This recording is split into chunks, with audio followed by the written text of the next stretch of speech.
Il n'est pas bon d'avoir trop d'admiration pour qui que ce soit. Il faut faire attention parce que avoir trop d'admiration pour une personne peut nous amener à la vénérer, voire même à l'idolâtrer. Il y a donc le danger qu'une personne prenne la place de Dieu dans nos vies.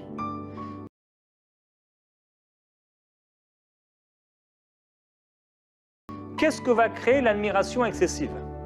L'admiration excessive va faire en sorte que c'est cette personne qu'on admire qu'on va consulter en premier lieu avant de consulter Dieu. C'est en cette personne que nous allons nous confier. Si on a un problème, eh bien, c'est directement vers elle. On va mettre notre confiance en l'homme. Et la parole nous encourage à ne pas mettre notre confiance en l'homme. Oui, maudit soit celui qui prend comme appui l'homme et non le Seigneur. C'est aussi en elle que notre espoir va être pour nous faire sortir de notre situation. Ça peut être quelqu'un et on espère tellement voir cette personne parce qu'on dit si cette personne prie pour moi, je sortirai de ma situation en oubliant que c'est Dieu qui passe à travers cette personne. Si on admire excessivement quelqu'un, eh bien, nos émotions vont fluctuer selon ce que dit ou fait cette personne. Si cette personne dit du mal de nous, eh bien, à ce moment-là, on va être détruit. Si cette personne dit du bien de nous, eh bien, c'est comme si on volait au-dessus des nuages. L'admiration excessive va faire en sorte qu'on va avoir une grande peur de décevoir cette personne. Nous voulons à tout prix plaire à cette personne. Et qu'est-ce que ça va créer également? C'est que bien, notre estime de nous-mêmes, qui n'était peut-être déjà pas super, va devenir misérable. Aussi, l'admiration excessive va faire en sorte qu'on sera jaloux si des personnes s'approchent trop de la personne que nous admirons. Aussi, et c'est peut-être l'un des points les plus dangereux, en ayant une admiration excessive pour quelqu'un, on va suivre bêtement les décisions de cette personne. Et également, on va obéir sans réfléchir à ses volontés et parfois même contrairement à nos propres convictions. Voilà une petite liste de ce que va créer l'admiration excessive envers quelqu'un. Et en effet, on trouve fréquemment dans l'Église une admiration excessive envers certaines personnes. On peut voir ce genre d'admiration, par exemple, pour un chantre ou pour un pasteur. Je ne parlerai même pas de l'admiration qu'on peut avoir pour une star de ce monde, pour un chanteur de ce monde. Mais il peut y avoir dans l'Église de l'admiration excessive pour, par exemple, un pasteur, ce qu'on appelle un homme de Dieu, une femme de Dieu, un chantre ou autre, surtout si celui-ci est très connu ou qu'il vit des choses surnaturelles. Je me souviens d'une expérience qui m'a un peu, je ne sais pas si ça se dit, effrayé. En prenant un jour le micro dans une conférence, effrayé, j'ai senti dans l'esprit un sentiment très particulier de plusieurs personnes dans la foule à mon égard. Il y avait dans la salle une admiration impure qui empêcha ce jour-là plusieurs personnes de recevoir de la part de Dieu. Ce fut une expérience affreuse.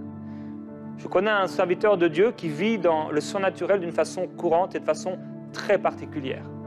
Et il me dit que pour éviter ce genre de choses, eh bien, il montre tout de suite les failles de son caractère aux personnes, afin qu'en aucun cas ces personnes ne puissent avoir une admiration excessive envers lui ou se glorifier de quoi que ce soit. Ce n'est pas parce qu'une personne fait des miracles qu'on devrait avoir envers cette personne une admiration excessive.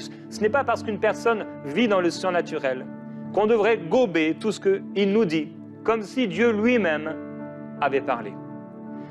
Il y a aussi certaines personnes, prédicateurs ou des chantres, qui vont eux-mêmes créer des situations afin que les foules les admirent.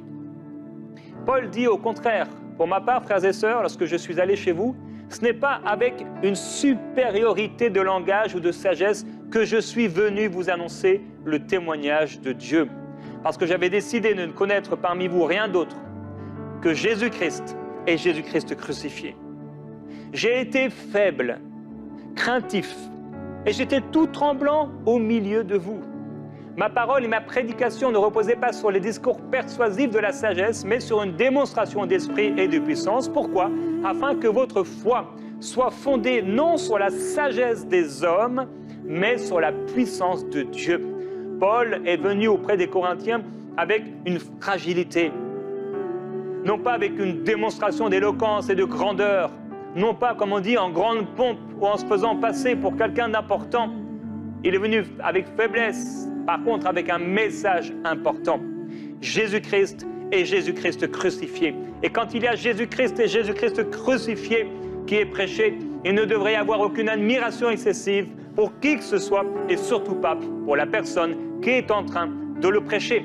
Alors, notre foi ne doit pas s'appuyer sur la sagesse ou la connaissance de notre pasteur, même si celles-ci sont importantes parce qu'on est au bénéfice de la révélation et des révélations que le Seigneur peut communiquer à nos pasteurs. Mais aucun homme ne devrait jamais remplacer Christ dans nos cœurs et jamais aucun homme ne devrait chercher à prendre la place du Seigneur. Et malheureusement, il faut le dire, dans beaucoup d'endroits, eh bien, on se pose la question en entendant, en regardant, en voyant certaines choses, comment les hommes, comment les gens peuvent avoir une si grande admiration envers leur pasteur au point de lécher ses chaussures, au point de se prosterner devant lui comme s'il était un demi-dieu. Il y a des choses effroyables qu'on trouve malheureusement encore dans l'Église. Là où Christ devrait régner, là où tout objet et toute personne, toute idolâtrie devrait être ôtée, eh bien il y a malheureusement des serviteurs de Dieu, entre guillemets, qui sont en réalité, qui servent leur propre ventre, qui sont en train de se faire idolâtrer et de créer un sentiment et un système même dans l'Église pour être l'objet et pour devenir un objet d'idolâtrie. C'est terrible. Alors, certaines personnes bâtissent un ministère sur une gloire et des apparences extérieures. Ils perdront leur récompense.